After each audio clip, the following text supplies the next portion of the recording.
Ini suasana di pesawahan Gurudug, di mana di pesawahan ini sudah dilakukan panen.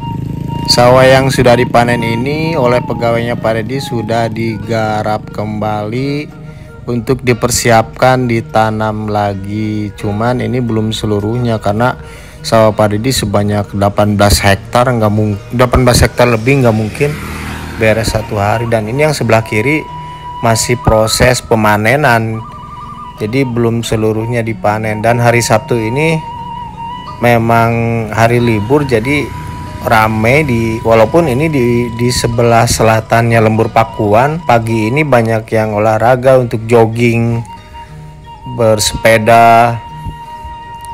Banyak digunakan akses jalan ini oleh warga setempat ataupun pengunjung yang datang ke Lembur Pakuan. Untuk sawah yang dilintasi oleh trek jogging pribadi Pak Dedi ini sedang dilakukan pemanenan hari Sabtu ini. Terlihat di video ini banyak orang sedang berkumpul, itu mau proses pemanenan sawahnya Pak Dedi. Dan sekalian ini setelah dipanen langsung dijual ke tengkulaknya. Kemudian para pekerjanya ini bukan berasal dari Subang aja, tapi ini berasal dari Subang Pantura juga. Nah, sekarang saya berada di depan kolam ikan yang tengah-tengah Lembur Pakuan. Ini salah satu kolam ikan di mana airnya itu bersumber dari mata air yang di dalam ruangan cat hijau putih di seberang sana.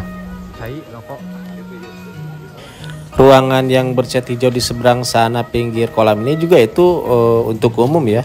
Jadi kita bisa cuci muka ataupun ke toilet karena di dalamnya itu ada toilet dan airnya emang jernih dan dingin gitu, emang air dari mata air langsung di situ. Hari Sabtu ini pengunjung Lembur Pakuan cukup ramai, dan kalau sekarang udah mulai banyak pedagang nih di pinggir-pinggir jalan sepanjang jalan ini.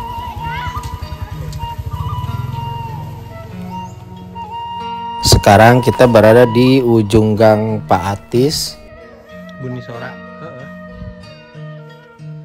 Gang ini tepat berada di samping rumah Kang Dedi yang pertama, dan di belakangnya ini ada kayak semacam taman buat main kanak-kanak, mungkin seperti kanak-kanak di kerajaan Pajajaran dulu gitu ya. Jadi ada pelataran untuk bermainnya. Nah, ini namanya Taman Sukmaraga. Jadi Taman Sukmaraga ini kayak pelataran halaman kayak gini. Jadi dalam itu ada becaan gitu, ada ayun-ayunan.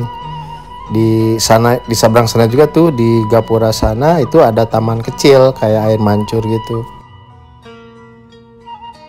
Taman Sukmaraga ini seolah menggambarkan adanya tempat bermain di kerajaan Pajajaran, maksudnya tempat bermain anak-anak di sekitaran kerajaan Pajajaran melalui Taman Sukmaraga ini. Pak Dedi menggambarkan keadaan itu.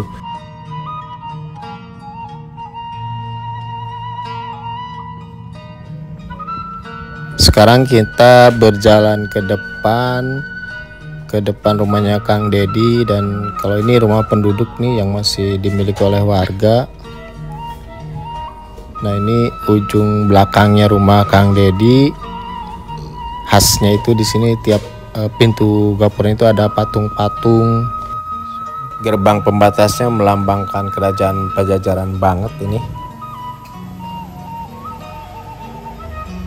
Kalau dilihat sekilas ini yang sebelah kanan ini pembatas dengan jalan umum, gapuranya itu seperti gapura di Kabupaten Purwakarta. Sepertinya kalau menurut saya ini masih saudara atau kerabatnya Pak Dedi ini yang sebelah kanan ini. Karena kalau pembatas jalan di ini yang sebelah kanan ini beda dengan yang tadi itu. Kalau saya perhatikan rumah-rumah dengan pembatas jalannya itu, maksudnya pagar pembatas jalannya itu, kalau misalkan kerabat Pak Dedi ataupun saudara Pak Dedi, dia punya pembatas antara jalan dengan rumahnya itu berbeda bentuknya, itu seperti di Purwakarta. Cuman kalau untuk bangunan yang milik Pak Dedi sendiri pasti khasnya itu khas kerajaan Pajajaran. Kalau ada penonton yang lebih tahu silahkan berkomentar, karena itu menurut pandangan saya ya. Di hari Sabtu ini ya memang seperti ini ya, kalau di Lembur Pakuan Sabtu Minggu udah pasti rame, dan puncaknya tiap hari Minggu, karena di hari Minggu itu suka ada acara kayak pagelaran gamelan ataupun main congklak di rumah pertamanya ini.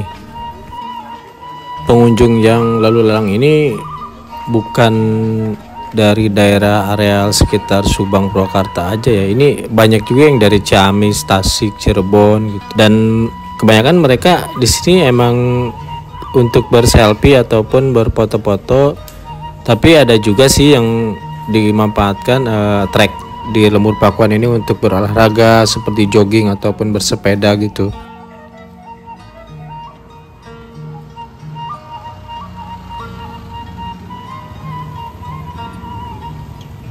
Kalau informasi yang saya terima bahwa rumah ini merupakan rumahnya orang tua Pak Dedi, yang Pak Dedi bangun kembali dan menjadi rumah Pak Dedi sendiri dengan model atau gaya zaman-zaman kerajaan seperti ini.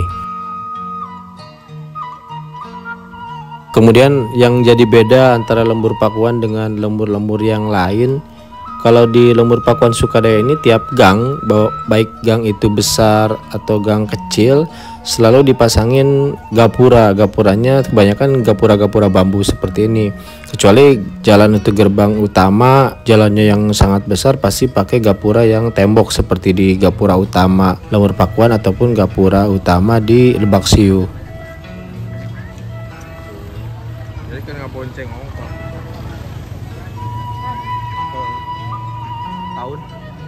Kalau untuk hari Sabtu ini acara sepertinya yang ada itu di Balai Pemanah Rasa. Di situ ada acara tutunggulan.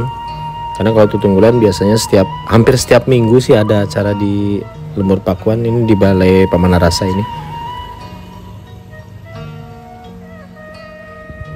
Nah, ini kita berada di Situ Cikadongdong. Situ Cikadongdong yang merupakan sumber pengairan di sawah Lembur Pakuan ini. Dan ya, menurut kabar burung bahwa situ ini akan menjadi sesuatu yang memiliki daya tarik luar biasa, sedang dikonsep oleh Pak Dedi Mulyadi sendiri.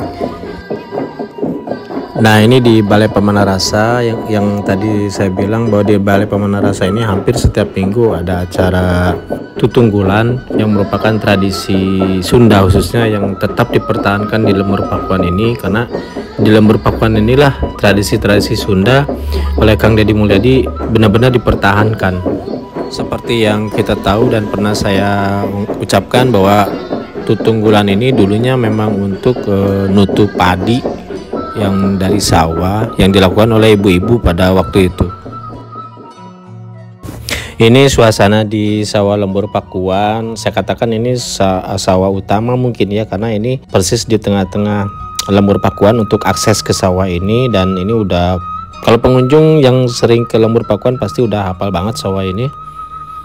Sawah ini yang paling menarik. Cuman kalau dari trek panjang jalannya ini lebih panjang sawah yang di Lebak Siu arah ke Guruduk.